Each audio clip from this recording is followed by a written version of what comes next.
Dámy a pánové, srdeční hosté, já vás velmi vítám v sále Nejvyššího purkrabství na Pražském Hradě u další z přednášek našeho cyklu Věda na Hradě, kterou organizuje Správa Pražského hradu společně s Ústavem organické chemie a biochemie Akademie věd a také s Karlovou univerzitou.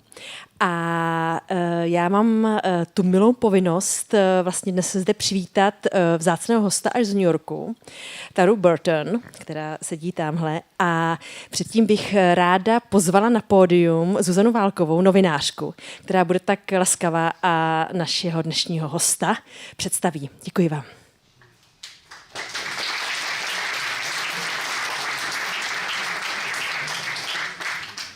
So good evening, ladies and gentlemen. I'm absolutely thrilled that I'm able to introduce tonight's guest, Dr. Tara Isabella Burton, who's made the trip from New York. If I'm not mistaken, she was supposed to come from Italy, weren't you? Yeah, lovely. Lovely to have you here. And Dr. Burton holds a doctorate from theology from Trinity College in Oxford. She's also a culture critic, and besides all of that, she's a brilliant writer. She's a novelist. She also writes non-fiction, and that's how I encountered her writing last year. Because last year it was when she published her book, which is called Self-Made, which I believe is at the core of tonight's lecture. Yes, thank you, Tara, she's nodding. And Self-Made is a brilliant book, which the New York Times, let me get this right, please, called A Breezy History of Self-Branding. If you wonder what that is, let me summarize it very, very simply and briefly. Well, Tara Isabella Burton analyzed the strategies that we as people choose to stand out from the crowd. She starts roughly in the Renaissance, and she chooses several historical personalities to showcase how people in their era decided to become unique and capitalize on it. Am I summarizing it roughly? Roughly, is it okay? Thank you very much. And I thought that her exploration was particularly fascinating at an era where we are all mostly used to the term personal brand. We know what that is good for. And at the same time, we live at an age where most of us tend to think from time to time that we are unique. The invention of self-invention is a fascinating phenomenon, and I believe that this is the right point where we should be asking the question what it means to be authentic again. Are we unique? Are we normal? Are we authentic? How do I tell what's what? So this is me, Tara. The floor is yours. Thank you very much.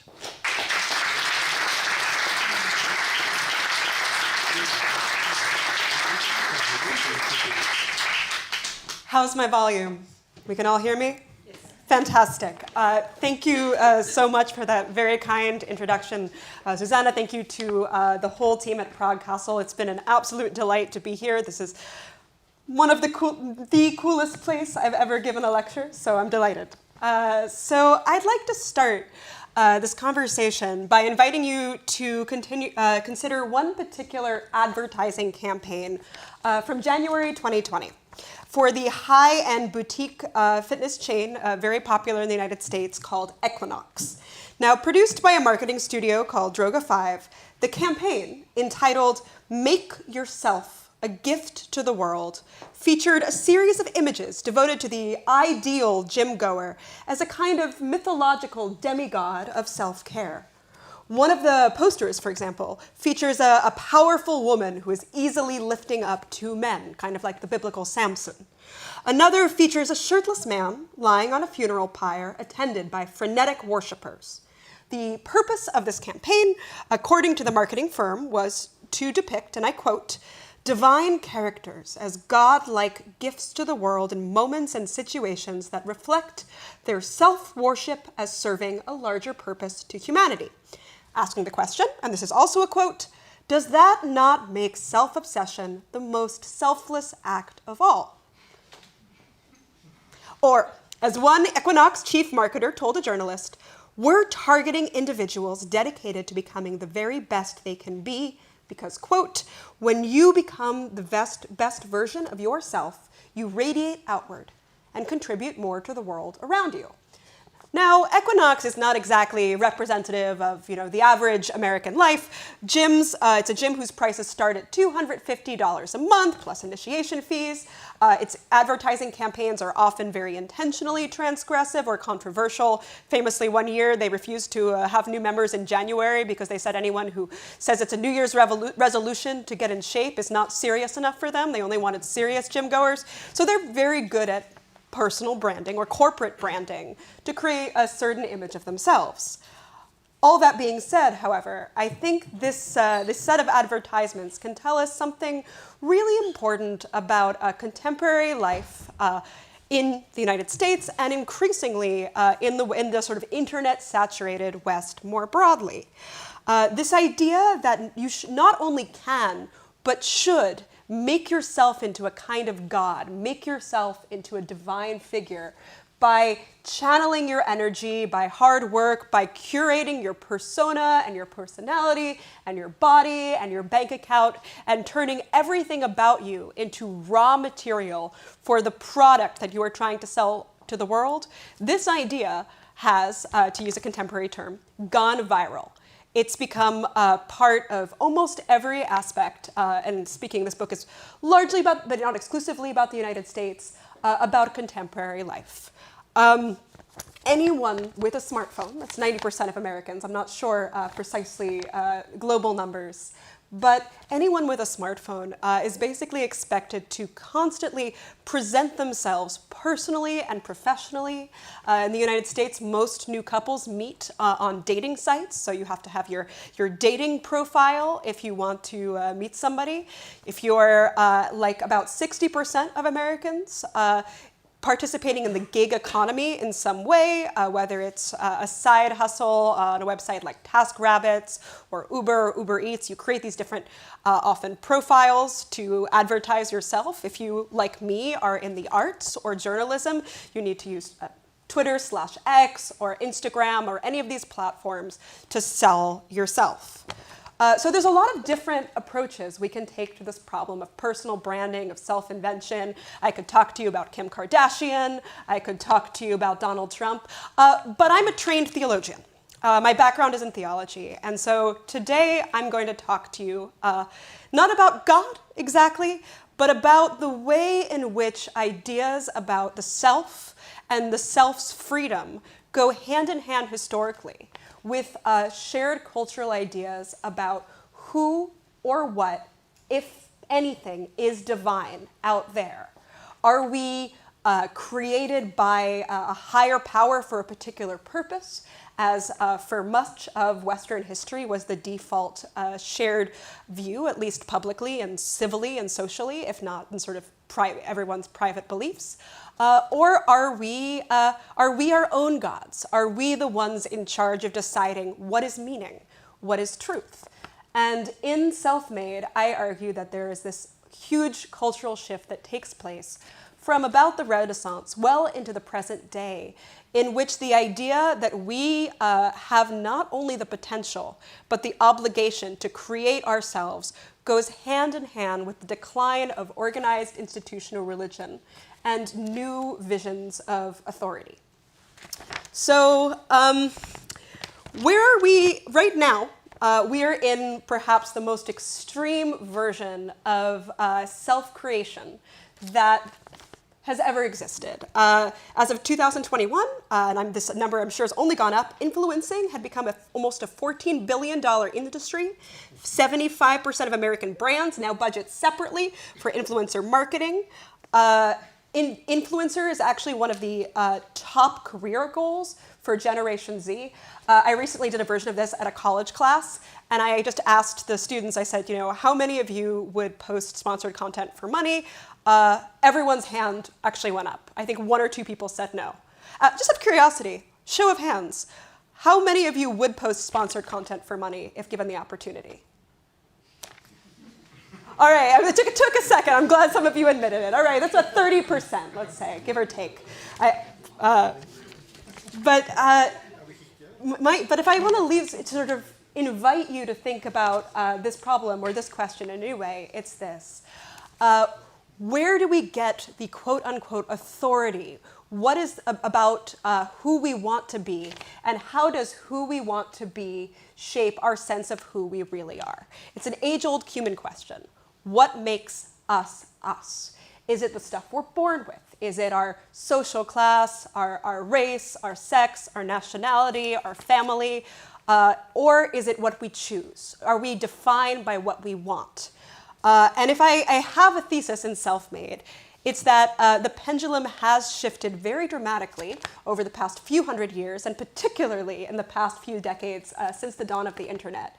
That if there is anything close to a civil religion, let's just say in the United States or the sort of internet-saturated contemporary West more broadly, it is that the closest thing there is to a divine force, a sacred force, a magical force, it is the shape of our desires, that we truly, really, authentically are whoever we want to be, and that reality is what you make it. These might seem like a kind of abstract, esoteric phenomena, but if you spend any time on wellness Instagram or looking at, if you're involved in something called, I don't know if it's as big here as it is in the United States, manifesting. It's big on TikTok, and about 50% of Americans say they believe in it.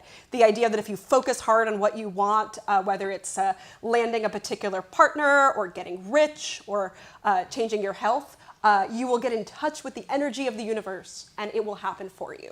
Again, 50% of Americans, according to the latest study, believe that this works. About 20% say they've tried it. The study doesn't say whether it worked or not. So my research in Self-Made is a genealogy of this idea. How did we get from medieval Christendom, so to speak, to a world where 50% of Americans believe in manifesting? And there's basically 4 steps in this process, and I will, without hopefully going too over time, give you an indication of what they are. So the first step in this process, which we can sort of loosely associate with the Renaissance, is the idea that the self-maker is a kind of special divine being, a demigod, someone who perhaps by being chosen by God or chosen by nature or by having some mysterious special quality, sets himself, and historically when we talk about self-makers, about men, at least until, let's say, the late 19th and early 20th centuries, that the self-maker, it kind of appropriates the divine right of being able to determine his own destiny because he's special and distinct. But this is something that only he has, and not everybody has. This is not a democratic vision. I'll expand on that in a second. The second point that I want to make, this is a transition that happens a little later in the European Enlightenment, is what I call in my book the disenchantment of custom. The idea that custom, what we do, social rules, what we wear, rules about food, clothing, sexuality, are not God-given or part of natural law or handed down by some kind of true order. They're arbitrary, they're made up. And so, a lot of these Enlightenment thinkers argue, they're subject to change. The third stage in this process, which happens largely in the 19th century, is what I call the re-enchantment of desire. That having kind of struck down the notion that the social order has any theological weight, it's not God-given, it's not sacred, it's holy, people, and this happens differently in Europe and in America in these 2 different ways, start to reimagine human desire, the human will, our hunger for money or power or sex as a kind of quasi-magical force. And as we'll see, some of the language that gets used around it, especially in the United States, is very, very spiritual or even magical in nature.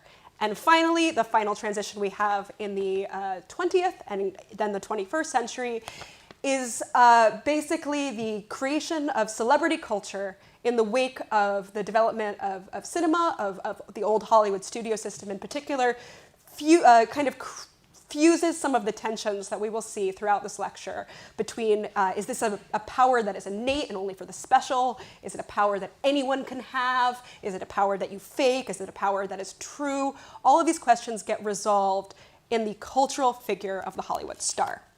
So you don't have to remember all that because I'm going to go over it again more slowly and in more detail.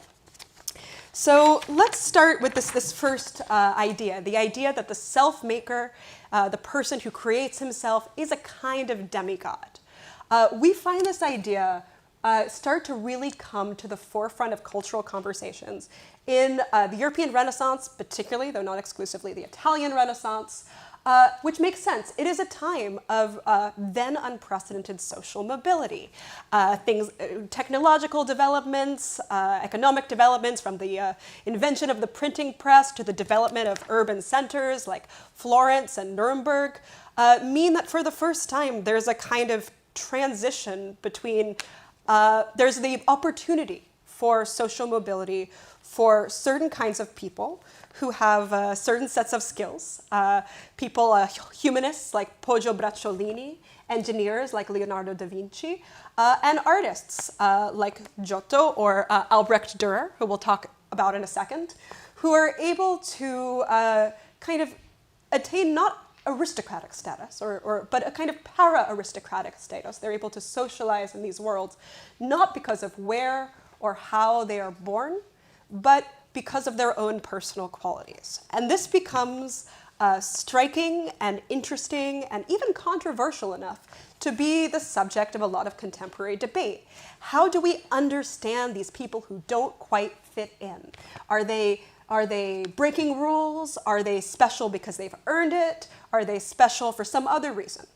And often the language that gets used around them in contemporary Renaissance dialogues is, interestingly, the demigod, as if they are the bastard children of God and a mortal woman. Often, actually, the imagery used is very similar to classical imagery of demigods like Hercules or Aeneas, these kind of fusion of divine and human.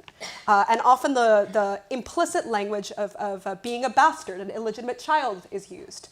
Not only were some of these figures, including Da Vinci, literally illegitimate, but this language was used to kind of say, okay, his earthly father was a peasant, or was just an apothecary, wasn't significant, but his real father is God. He's really, in some kind of deep way, chosen as a true noble.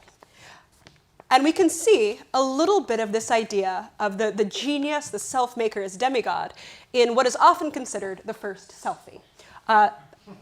Albrecht Dürer's 1500 self-portrait. Now, until this time, self-portraits were pretty rare. If an artist dared to paint himself, it would often be there's a religious scene and he's in the background somewhere, Jesus is being born or crucified or something, and then, you look in the back and there's a bunch of people watching and one of them looks a little bit like the artist. Dürer changes all that. And through the course of his career, he repeatedly makes himself the subject of his own portraits. He's not just putting himself in something else, although he does indeed do that in one of the Adoration of the Magi he paints. But in this particular painting, painted in 1500, he paints himself basically as Jesus. He is dressed in ermine associated with royalty, which he was not. He was a goldsmith's son. His hair is, fun fact, his hair is brown, which at the time they were quote unquote eyewitness accounts of Jesus, many forgeries. There was a very big sense that Jesus' hair was brown. We know that from other paintings, Dürer was blonde. So he changes his hair color to make himself look more like Jesus. You might see that the way that he's touching his fur is a little reminiscent of the kind of traditional hand gestures that Jesus would make in traditional iconography. He's also looking straight at the viewer. So what does this tell us about Dürer's sense of himself as an artist? To me, this indicates not just that Dürer says, well, I'm important, I am worthy of respect, I'm worthy of being seen, but he's hinting, I am worthy of being worshipped. That being a creator of art, being a genius, having this God-given innate power, makes me not like other men, not like other people. It makes me divine. And this is a theme that comes up again in his own art, in his self-promotion, in some of his letters. He's not the most modest man, Dürer. But at the same time that all of this is happening, these ideas of some people are just special, they're God-given, they're what I call in my book God's bastards, this raises another question, a question that the history of self-creation never quite resolved. And for those of you, I don't know if this is too culturally specific or American, there's a commercial for a makeup brand called Maybelline. And the tagline is, maybe she's born with it, maybe it's Maybelline. And this kind of same tension happens with self-making. Are you born with it? Are you born with the specialness? Or is it something that you work for? Or, option 3, is it something you can fake? Or fake it till you make it, as they say. Because I like to say that every time in history you find a theory of a special, magical, God-given ability to raise yourself among other people and determine your own destiny, you find a series of self-help books that tell you how to get it and fake it. And in this case, I refer you to Baldassare Castiglione's The Book of the Courtier, it's a discussion at an Italian court among various courtiers. It's done in the form of a dialogue over what the ideal courtier would be like. And this idea comes up in the course of this conversation in this book, written in 1528, so around the same time as Durer, give or take, is this idea of this wonderful, really untranslatable Italian word called sprezzatura. It sort of means lightness or nonchalance, but like no English translation quite gets at what it means. Maybe you just have to be Italian. I'm only half Italian, so I can only get it a little. But the idea behind it is that geniuses can do everything effortlessly. They're so chosen by God that they can just pick up a paintbrush and create something without even being taught. A lot of actually contemporary stories about Giotto, about Da Vinci, are told, a recurrent theme is like, they're 5 years old and they pick up a brush and they immediately do something so good that their elders, throw out their own paintbrushes out the window and cry and say, I'll never paint again because I'm not as good as this 5-year-old. It didn't happen, of course, but this is a common narrative that you find told about these artists. But if you can't be one of those geniuses, Castiglione suggests, the next best thing is you pretend to be one. You make it look effortless. If you're able to present yourself as nonchalant, as light, as being able to just be so cool that you don't even have to try, no one will really know that you're faking it. And so this tension already in the Renaissance comes up. This idea that there's something divine about the self-maker, that there's a tension between whether it's earned or innate, and that maybe, just maybe, faking it or wanting it badly enough that you present yourself artificially, as long as it doesn't look too artificial, might be a way that if you're not one of these special people, you can still sneak into being considered one of the special people. So this brings us to, how am I doing for time? Good, I'm going quickly, we're fine. Part 2, the disenchantment of custom. So already we have some of this tension about the divinity and the specialness of the genius. But it's still within very much a Christian religious context. Now, of course, there's other religious and spiritual factors at play here. There's the rise of interest in the Renaissance of Greek and Roman thought, as well as Neoplatonism. But by and large, we can say this is still kind of a Christian worldview, that God, and sometimes writers will refer to nature or fortune, but it's still God picks some people and doesn't pick others. Around the Enlightenment, a period of massive resistance to and questioning of the power of the church, particularly the Catholic Church, although religion more generally, there comes this bigger question, this question of why do we do the things we do, from the social order to sexual mores to clothing? And there arises this increasing sense on the part of many Enlightenment philosophers that just because we do things the way we've always done things doesn't mean they're sacred, doesn't mean they're special. And this is a huge contrast to what has gone before. When we think of medieval and even early modern senses of political theology, what it kind of comes across is this idea, we find this in Thomas Aquinas, for example, the medieval philosopher saint, of natural law, that God has created birds and trees and flowers and fields, and God has also created kings and princes and priests and popes and peasants, that everything has its place. Our social order, like the natural order, is something that is predetermined and has a meaning that we do not decide, but God decides. But around the sort of the 18th century in particular, throughout the Enlightenment, not only does this idea start to change, custom becomes kind of a dirty word, an insult. The idea of doing something because it's custom means that you're a stupid sheep.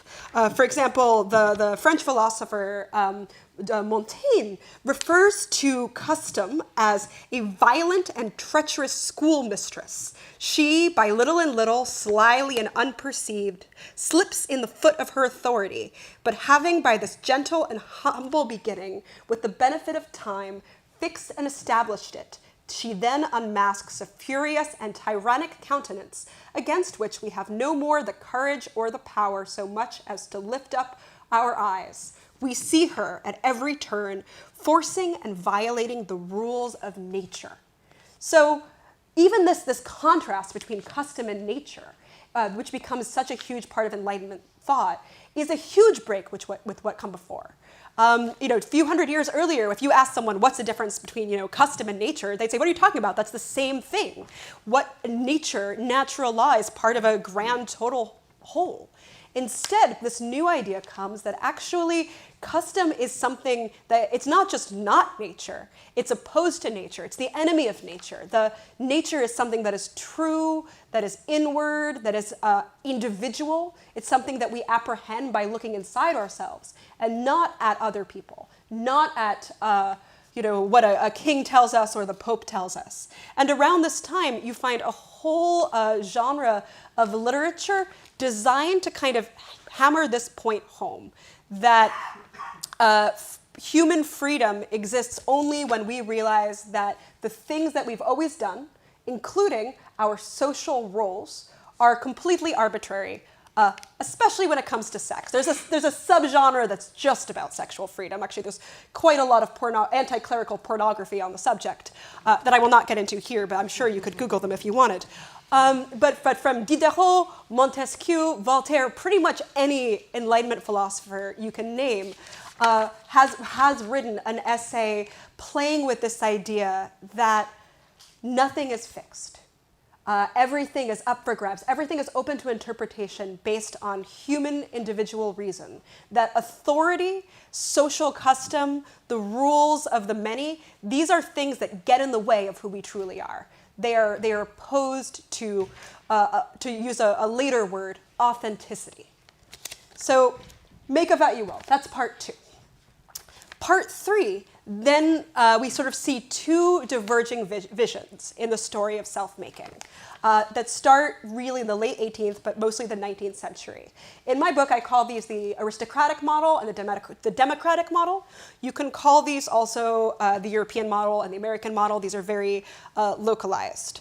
But we see two ways that human desire becomes re-enchanted, becomes suffused with the same kind of language of magic, of holiness, of sacredness, of spirituality that a few hundred years before we had seen in language around natural law and the social order. So I'll start with the European model.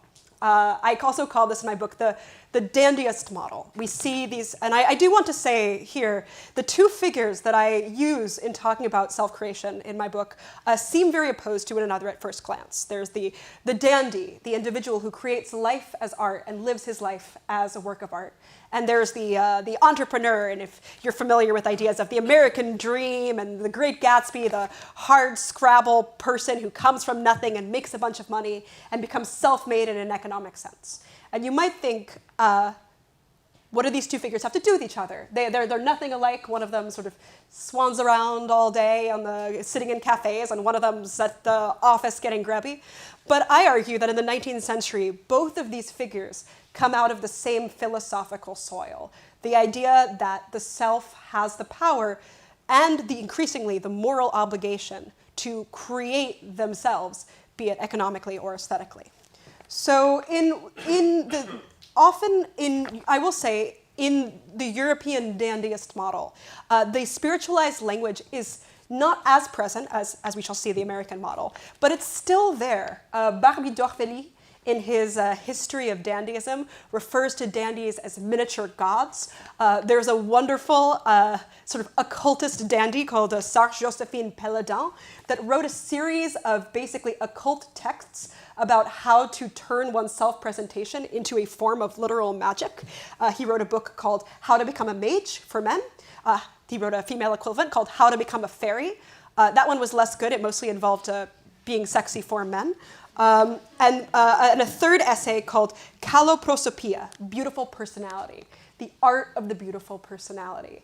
And in each of these cases, the idea that the self could change reality by focusing not just his desires, but his sense of self, that they could be so powerful, so magnetic, that they would actually change the world around them, was an integral part of the idea that self-making wasn't just aesthetic, it also had a kind of quasi-religious component. But at the same time, there was perhaps a little bit of what you might call implicit nihilism in this. The idea, well, there's nothing transcendently real out there. There's no God. There's no person in charge of the universe saying, you were born to be this like this, and you were born to be like that, and civilization should work like this. Reality is up to us because there's nothing else. And the most perhaps famous and representative version of this way of thinking is the German philosopher Friedrich Nietzsche, someone who was very influenced by and inspired by sort of the 19th century cult of dandyism. He still, in many of his writings, including The Gay Science, talks about creating oneself as a work of art, philosophically echoing language that had been used in more narrow aesthetic circumstances a couple of generations earlier. But for Nietzsche, God was dead. Civilization no longer needed God or the idea, what he thought of as the fiction of God, to run. What civilization needed then was an acceptance of that fact, and an acceptance, too, of the idea that in the absence of God, there would be a vacuum.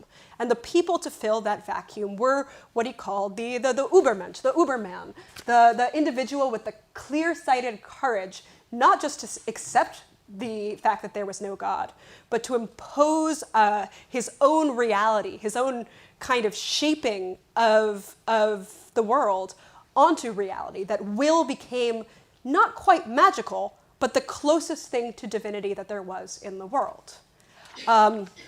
Meanwhile, in the United States, the story looked a little bit different, but no less, in fact, far more sacralized. So I think many of you are probably already familiar with this sort of deeply capitalist American notion of, you find it in everyone from Benjamin Franklin to Frederick Douglass, of work hard and do your best and sweat and get the elbow grease in there, and you will have money, you will have power, you will have success. The American dream means that nobody who tries hard will ever be left behind. Nothing bad ever happens to good people. Perhaps I'm overstating the case, but this is indeed the subtext of a lot of these narratives. And early on, I would say, to be quite generous, in the 18th century, the American vision of self-making was not exclusively capitalistic. There was a real sort of democratic political dimension, the idea that we can govern ourselves politically for the first time. But in order to govern ourselves politically, to earn that morally, we have to govern ourselves personally. So, the Benjamin Franklin, early to bed and early to rise makes a man healthy, wealthy, and wise. These kind of idea that if we can control ourselves and be sober and work hard, we are earning the right to take part in this new political experiment. Almost immediately, a couple generations later, that all changes. By what's called the Gilded Age, the late 19th century, a time of massive wealth inequality, where new technologies, new industries were making millionaires and billionaires out of figures like Andrew Carnegie and J.D. Rockefeller, there becomes a fascination with this idea that the universe wants people not just to be a gentleman, sober-minded, industrious, work hard, live a good, solid middle-class lifestyle. The universe wants you to be as rich as possible. And the richer you are, the more the universe loves you. This idea that wealth, that success, that economic power are signs of a kind of spiritual favor really come to the forefront in the late 19th century when they're twinned with a pseudoscientific, pseudo-spiritual movement that far too few people have heard of called New Thought. I like to say New Thought is the most influential religious movement that no one's ever heard of. But it basically starts in the 1860s. There's a clockmaker named Phineas Parker Quimby. And he's also a faith healer. He likes to put his hand on people and cure them of their diseases. There's only one problem. It doesn't always work. And he's trying to figure out why doesn't it always work? I put my hand on them, I say the words, they don't get better. And he thinks, could it be me? Am I doing something wrong? No, he thinks it can't be it. Instead, he decides the problem is the patient. Some people just don't want to get better. And he develops this whole theory of New Thought, also known as the mind cure, around the idea that if you focus hard enough, if you want it badly enough, if you visualize it by closing your eyes and focusing your mind, you can get in touch with the spiritual energy, the vibes out there in the universe, and you can make them do your will. He doesn't write books himself, but he gets a lot of followers who get really into this idea of New Thought. Among them is Mary Baker Eddy, who founded the the Christian Science church tradition as a kind of fusion of New Thought and Christianity. But then by the Gilded Age, it's what starts out as just a kind of medical thing, turns into something bigger. As writers of self-help books, once again, this idea of the self-help tradition as a parallel idea to the special person. These self-help books all say the same thing. You can use this strategy to make money. If you close your eyes, if you will yourself badly enough, you too can become a millionaire. And if you don't, it means you just didn't try hard enough. You didn't want it badly enough. And this idea gets hugely, hugely popular in the late 19th century. Dozens, if not hundreds, of self-help books become bestsellers, all making the same claim. This becomes, at the time, then taken up with other scientific developments of the time, including the then novel idea of electricity, as well as the then recent ideas about evolution. And as today, when you get sort of new scientific discoveries, you also get a lot of pop science and pseudoscience and people who don't really understand what the science says but want to use it to prove a point. All of these scientific movements together create this kind of cultural soup where people think the universe is just this vast sense of energy. It's kind of like electricity. There's a current pulsing through all of us. And if we just focus hard enough, if we just want it badly enough, we can have it. We can have whatever we want as long as we want it badly enough. And this idea, which has actually really continued into the present day, if any of you have heard of a self-help book from 2005 called The Secret, The Law of Attraction, made popular by Oprah, that is classic New Thought, like barely even updated, nothing has changed. If you read something from 1890s, you read The Secret, it's the exact same language. Similarly, this idea of manifesting, so big on TikTok, is basically, once again, warmed over New Thought. But central to this idea of New Thought is the idea, a kind of mirror image of the Nietzschean version of the Übermensch, that desire makes reality real. What we want is the truest conduit to who we really are. We have the disenchantment of custom. We have the re-enchantment of human desire. And that brings us to the 20th century, where I argue that the aristocratic and the democratic strains, the European and the American strains, one saying there's certain special people who are kind of demigods by virtue of the will, but it's a little bit more innate. The American version, which says anyone can be this if they work hard enough and want it badly enough, kind of gets fused into a Frankenstein of what I call the worst possible, like the worst of both. There's the sense of some people being special and then other people are lesser that comes from the more extreme versions of the European model, but also this idea that there's moral failure, that it's your own fault that if you didn't get there, that is associated with the American model. And the place that I see these two models really fusing, as I said, comes in the figure of the contemporary celebrity of old Hollywood. The person, the star, at this point, usually she, a rare gender change, has what's known as it, for those of you who have heard the phrase it girl. It starts out as it's actually a short story published in 1927 that gets made into a movie with Clara Bow about this mysterious quality, a bit like genius, a bit like any of these other mysterious innate qualities that make some people stars and some people not. And it's not exactly beauty, it's not even exactly sex appeal, it's a kind of personal magnetism that makes you want to be someone. And this is what stars have, so the narrative goes, and ordinary people don't. Except this is also, something else is happening around the time of Old Hollywood, the rise of popular advertising. So this sort of double consciousness starts to appear throughout American culture, that stars are not like us, they're different, they're special, they're innate, they're magical, they're godlike, but they're also shilling products. Clara Bow, Mary Pickford, all of the early silent film stars also have advertising deals with Woodbury's soap or face powder, where they basically imply, you can't be like me, but maybe if you bought this cream, you could maybe be like me a little. And this sort of tension, is it innate? Is it learned? Do you work for it? Is it fixed? Is it something you can fake? Really all converge. And at this time, if you thought New Thought was big in the 19th century, like just wait to the early 20s, self-help books about having a good personality, making people do what you want, winning friends and influencing people, suddenly become incredibly popular because everybody wants to have it, personal magnetism, the feeling of being a star. And it's often tied in with New Thought, with these sort of spiritual ideas that actually you're not just doing this in a purely pragmatic way where I'm influencing someone because I'm charismatic. I'm also getting in touch with the pseudo-scientific, pseudo-spiritual energy of the universe, and I'm doing something kind of mystical. And my favorite example of this way of thinking comes in a 1928 advertisement for a correspondence course called Personal Magnetism.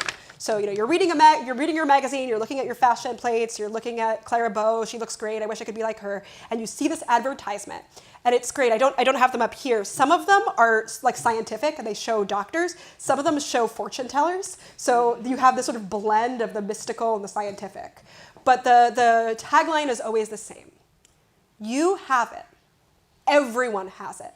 But not one person in 1,000 knows how to use it. And this, I argue, is the core of contemporary notions of artificiality and authenticity. This idea that we all are supposed to have some magical, innate, special, secret thing within ourselves, but the proof that we are the most special, the most chosen, the ones who have it, are that we want it badly enough, that we harness our desire and make that desire real. And that somehow by doing it, we prove that we're one of the special ones, not one of the boring, normal, unspecial ones. And you can see this dynamic in hustle culture. You can see this on Kim Kardashian's social media, talking about the way that she kind of makes her body in the image of what she wants. That if you want something badly enough, it can and should happen, that you deserve it, that somehow the universe wants you to have it. Now, I'll be honest, in my book, I'm very critical of this cultural shift overall. I worry that the idea that we are so defined by what we want at the expense of other elements of our lives, that this is not a balance or something to be negotiated, but that our desires are central to who we are, is the pendulum perhaps going too far the other way? That it fails to encourage us to think of ourselves as members of community, as people with obligations and responsibilities that we didn't choose, when in many cases, many of the things that are true about us, be they our families, be they circumstances, are things that we did not get to decide for ourselves. Even the fact, spoiler alert, we're all going to die. That none of us chose that, and yet it is part of the reality of human existence. And so I will say a lot of my book is a call to pull back a little on this optimism in the freedom of choice. But that said, I like to end on positive notes. So I do want to say that there are two things that I think in the story of self-making we not only can, but should hold on to. One drawn from the American tradition, one drawn from the European tradition. We'll keep it even. And the first is what I think of the best proponent of self-making, the one who makes me most optimistic about the tradition, I think of the American Frederick Douglass, a black man born into chattel slavery, taught himself to read, which was forbidden at the time, so in secret, escaped slavery, became an abolitionist, an incredible lecturer at one of the most photographed men of the 19th century, who basically advocated for not the abolition of slavery, for temperance, for so much, and really exemplified what I think of as the best of the American dream. And in his lecture, which he gave throughout the 19th century repeatedly on self-made men, he celebrates the possibility, a possibility that is all the more striking when you think that he actually started giving this lecture before the abolition of slavery.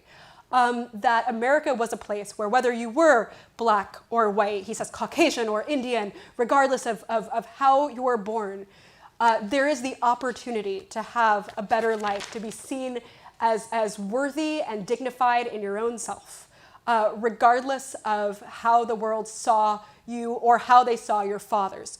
Going back to the idea of the Renaissance, of God's bastards, paternity plays a different role in Douglass. He talks about how, back in old Europe, where where people had inherited wealth and inherited titles, you didn't have to prove yourself in a certain way, but he celebrates the idea that what he says, the Lincolns of the sons of the Lincolns in America have to prove themselves Lincolns. That's a kind of adoptive sonship rather than inheritance. There's a vision of real possibility and equality there.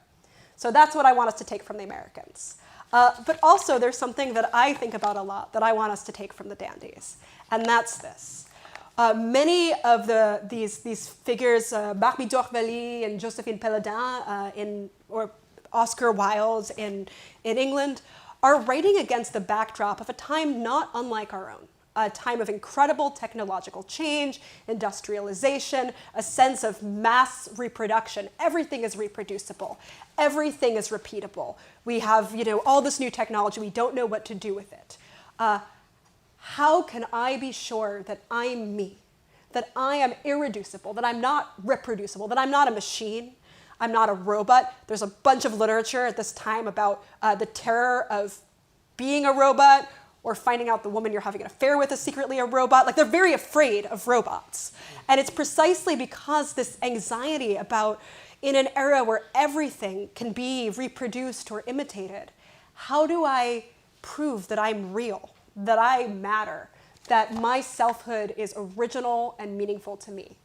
And in an era where what passes for contemporary dandyism, I won't say it's dandyism, happens on social media, happens in this digital space and this digital sphere where everything really is just reproducible, where we can, for those of you familiar with a New Yorker article by Gia Tolentino about Instagram face, that Instagram has made it desirable for people to get certain kinds of plastic surgery to have the right kind of face that an influencer has, that it's becoming much more common for young people to modify themselves, not just on a screen, but indeed surgically. All of this sounds nightmarish to me. So if we can take anything from the 19th century dandies, I think it is the importance of holding on to the idea that even though I'm suspicious that authenticity, being purely equated with desire, is a good thing, to be truly ourselves means embracing that we are not machines and we are not repeatable. And we are, whether some combination of what we choose and what we don't choose, authentically us. Thank you all so much for listening. I believe we have time for questions. I don't quite know how it works, but thank you so much.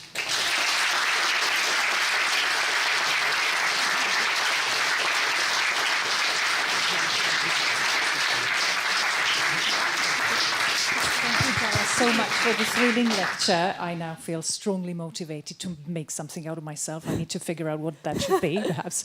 But we now would love to take questions from the audience. Is there anyone who wants to speak first?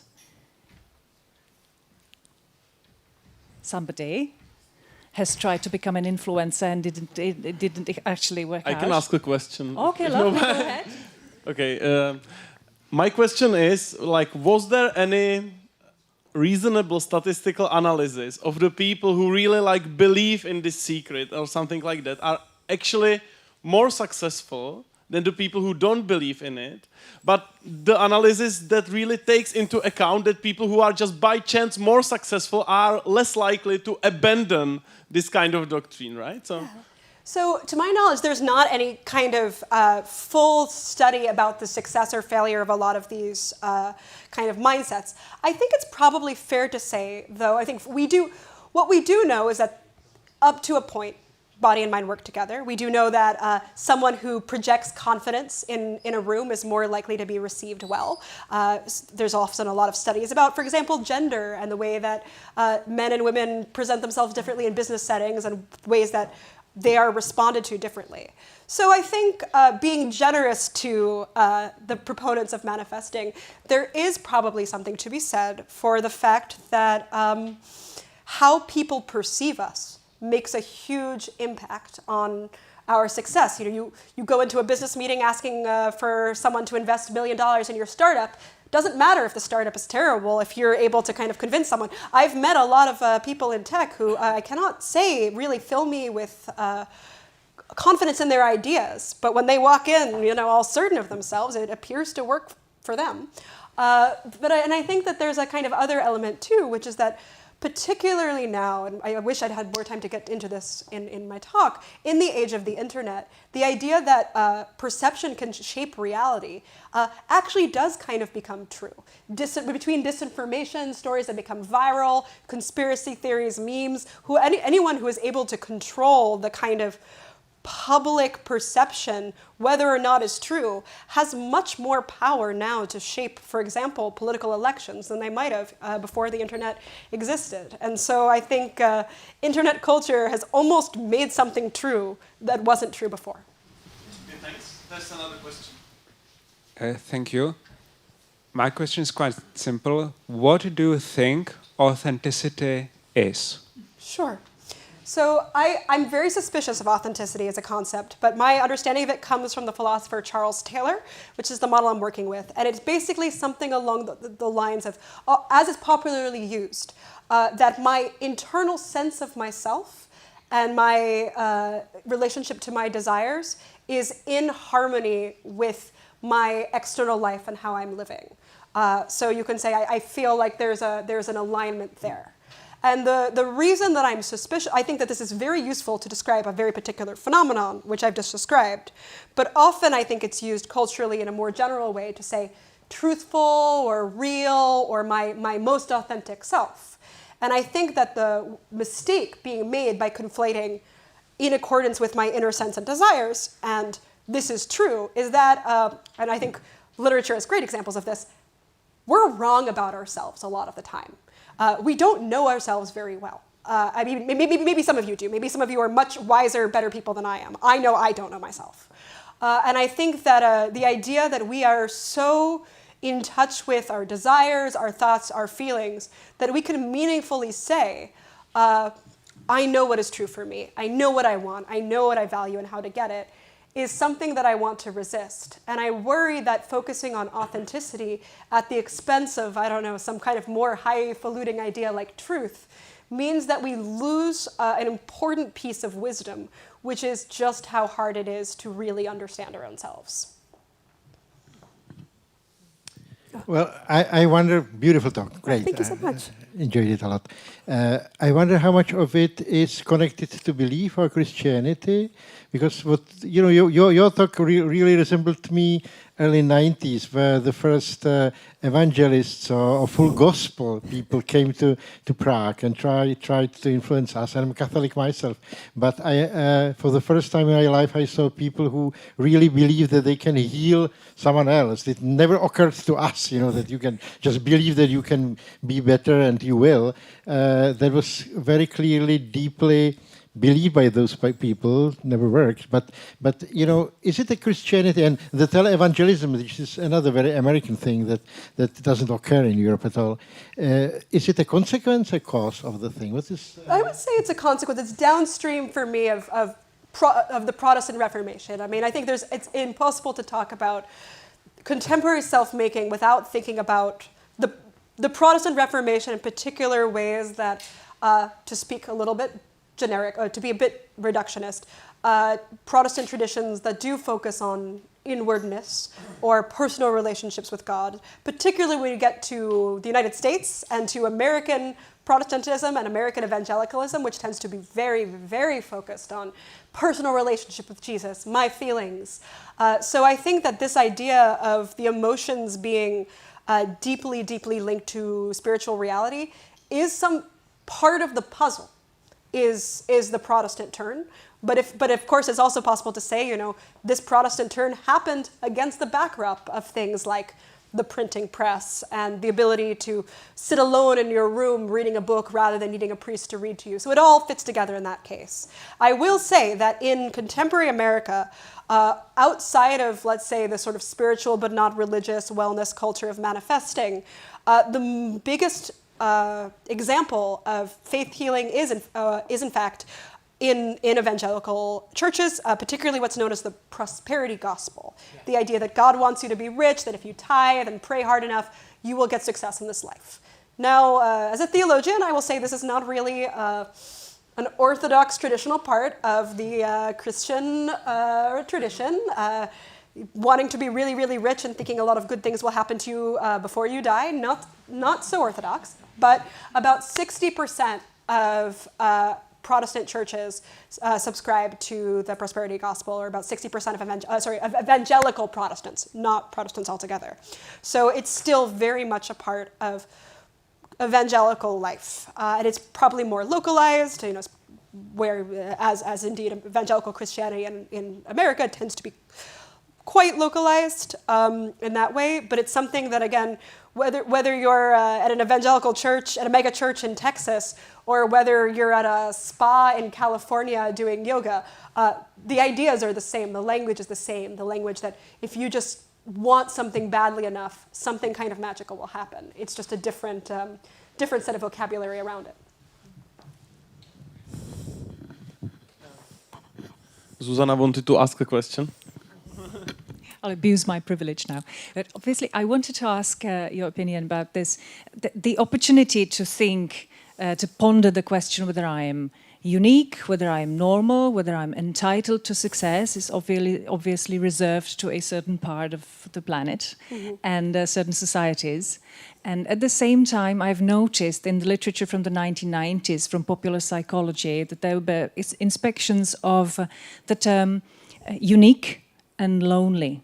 Like it was Seligman who said that if you tell your child enough that he or she is unique, he is quite likely to end up depressed, alone, and out of touch with his peers. So what do you think about that? I think that's absolutely right. And I think, again, as you know, the caveat is we are talking about a particular subset of the population here, although I think that some of this ideology of self-making, especially in the United States, is really used to kind of justify certain kinds of wealth inequality. Today, just as in the Gilded Age, people would use the language of New Thought to say, well, we shouldn't provide social services to the poor because that's going to make them not try so hard, same as today.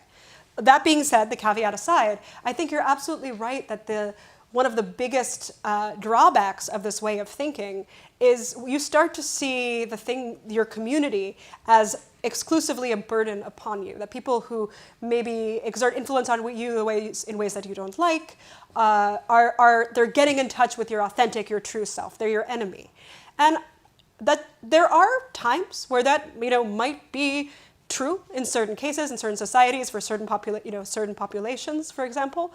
You can't say that nobody is oppressive or repressive.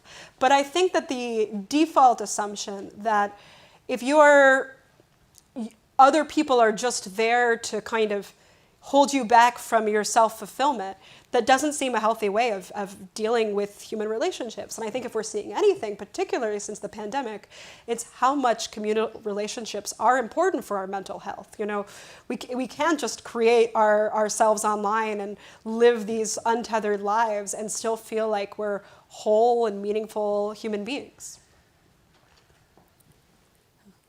So I think, if I'm not mistaken, in the beginning of the lecture, you discussed about Renaissance and this idea of man, kind of started to realize that the rules of this society are artificial and man-made, and we would put ourselves forward and basically be limitless in some sense. So what I wanted to ask was, in this philosophy or in the idea of like, are we born with it or are we working hard for something? So where does it stand with the regards to morality or ethics? And in some sense, like if we were to think of in like modern sciences, so like cloning is something which could have not been comprehended a long time ago. And it is something which is dividing the society to some extent about morality and ethics in some sense, or other branches of science. So yeah, how does the philosophy go? That's a great question. And the answer is, it's a tension that exists in every era. How do we figure out what our moral life is like when everything else seems arbitrary? And you could kind of take the most extreme Nietzschean view and say we need a transvaluation of values, and all of these moral ideas about humility and kindness are just outdated, designed to make the strong weak. Or you have to kind of build up some way or other another source for understanding morality.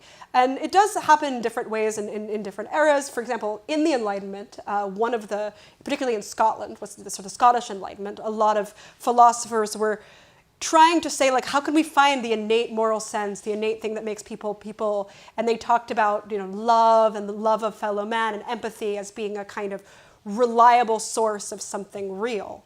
But I think it's fair to say that, meanwhile, I'll say in the contemporary discourse, something that always interests me is sort of pop science books that try and find like the selfish gene or the morality gene, or try to use scientific language or biological language to say this is somewhere where we can find human morality.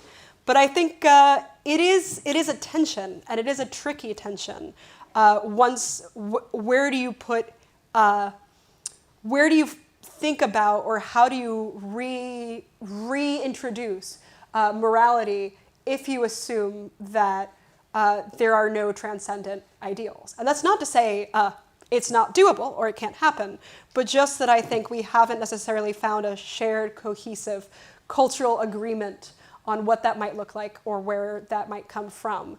And so it's a very interesting to me to see different people in different arguments try and deal with that very complicated question. Oh, hello. Yeah, great talk. I wanted to ask you, we were talking about the distinction between someone being like self-made and half god, a demigod, actually being kind of a medium of maybe like the creator or the universal consciousness, or I don't know, the god. And then there's people that are kind of like trying to fake this. And I see this as the distinction between like someone doing some shape or wants to shape the reality of their own selfish needs, as opposed to someone who is kind of trying to make it work for the benefit of everyone. And do you have like, have you looked like historically at like how to distinguish between these like people that maybe actually have been connected to this like universal like well-being plan and someone's that were just doing it for their own good? That's a fantastic question. I think it's hard to tell from the outside. I mean, we can say Albert Dürer and Da Vinci can paint, and Kim Kardashian can't. And we can start talking about the actual things that people produce or don't produce. But in many cases, it is. The sort of literature of self-making keeps coming up again and again against this problem of we can't really tell from the outside who's faking it and who isn't. Particularly from the 19th century onwards, and especially in the United States, you have these figures like P.T. Barnum, founder of the Barnum and Bailey Circus, also a known hoaxer, who coined this word humbug to describe a pleasant, like a little bit of a strategic lie, but the idea was like you tell a little lie and then people buy your product, and then once people are buying your product, then the lie becomes true because your product really does become the most popular or the best or what have you. And so I think that the thing that is the common thread in a lot of these different movements, once we're moving away from artistic production or actually making something, is can you get people to believe in what you're saying and make them do what you want? And that is the power of the politician, is certainly the power of the celebrity, to have that, like that 1928 advertisement, personal magnetism. And so I think that there are almost certainly are people who both have personal magnetism and are using it for good ends, for the good of the world. But I don't think personal magnetism, used in this very specific 1928 sense, is automatically good or bad. It just allows you to have certain kinds of power. And insofar as it's predicated on the idea that that power is the power to change reality, not just the power to lie, is when things start to get dangerous and dicey.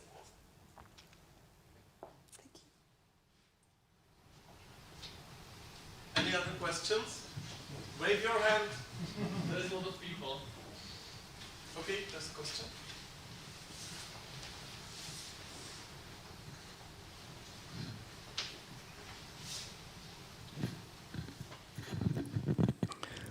Thank you very nice talk.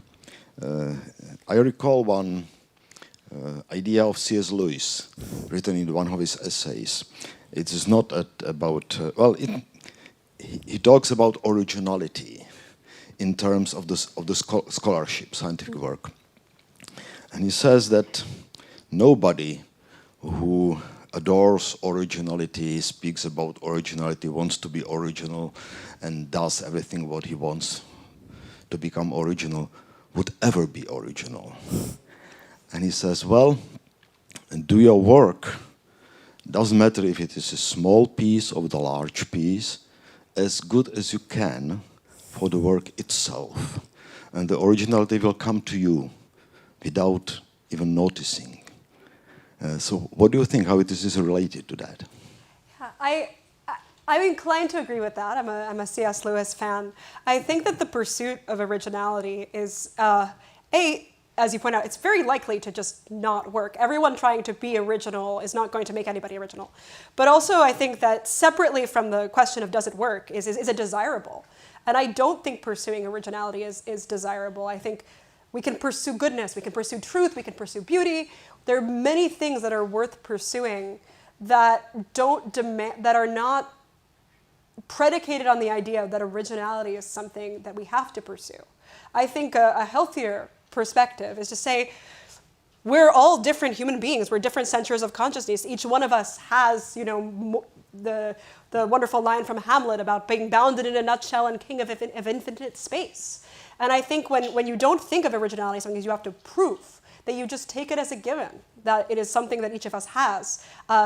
It takes a lot of load off you, first of all, mentally, but it also frees us up to chase things that are perhaps worthier goals, perhaps better goals for the world, and also kind of help us think, is it so wrong to want to be like the people we admire? I think, of course, traditionally in religious practice, the idea of, the imitation of Christ or the imitation of saints, you are supposed to want to imitate exemplars of the thing that you were pursuing.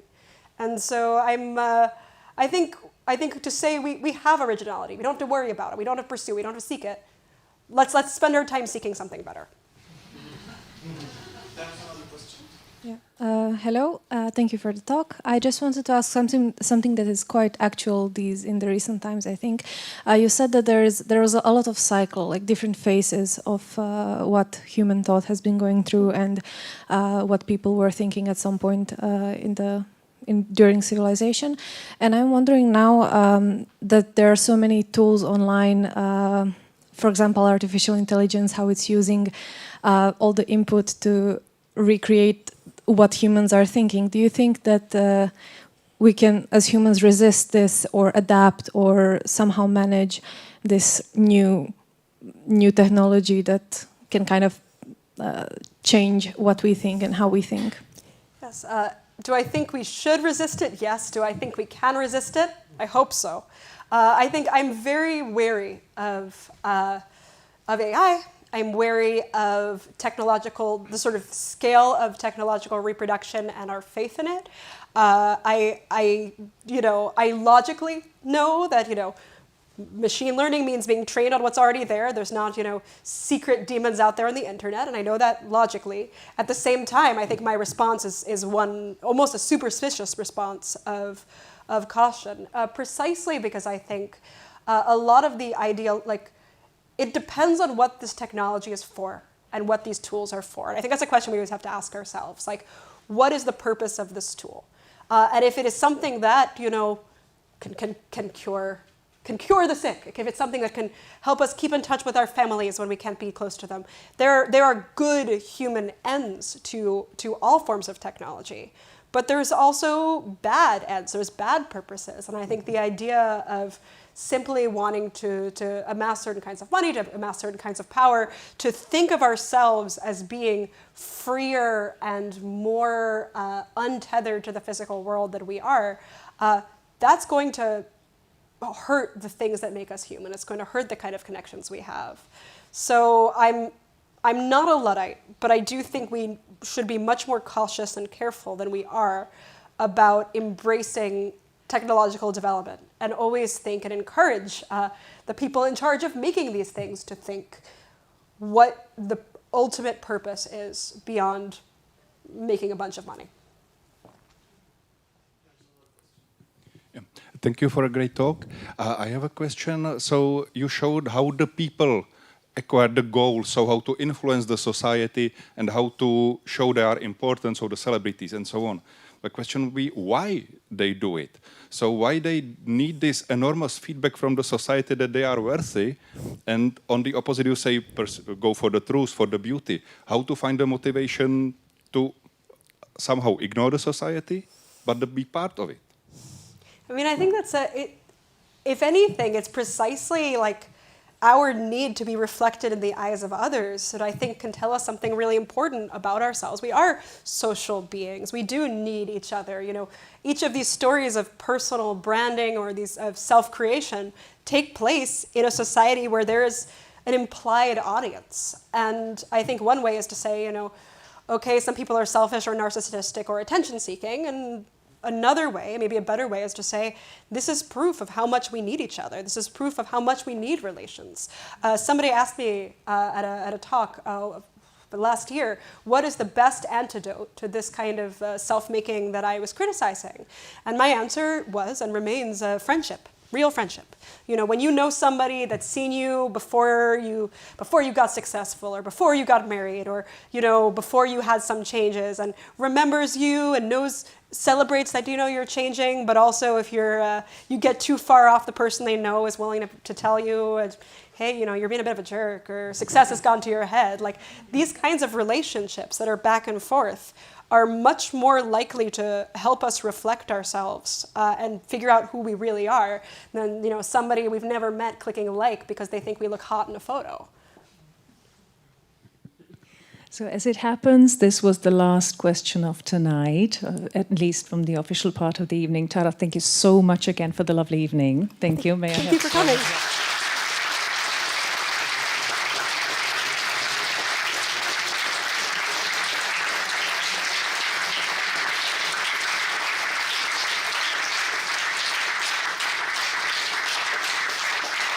Ladies and gentlemen, if you have a little bit more time on your hands, you're cordially invited to the back door, the backstairs, downstairs, down there, to continue our informal talks. So if you're free, please come and join us. If you have to go, it was absolutely lovely to spend the evening with you. Goodbye.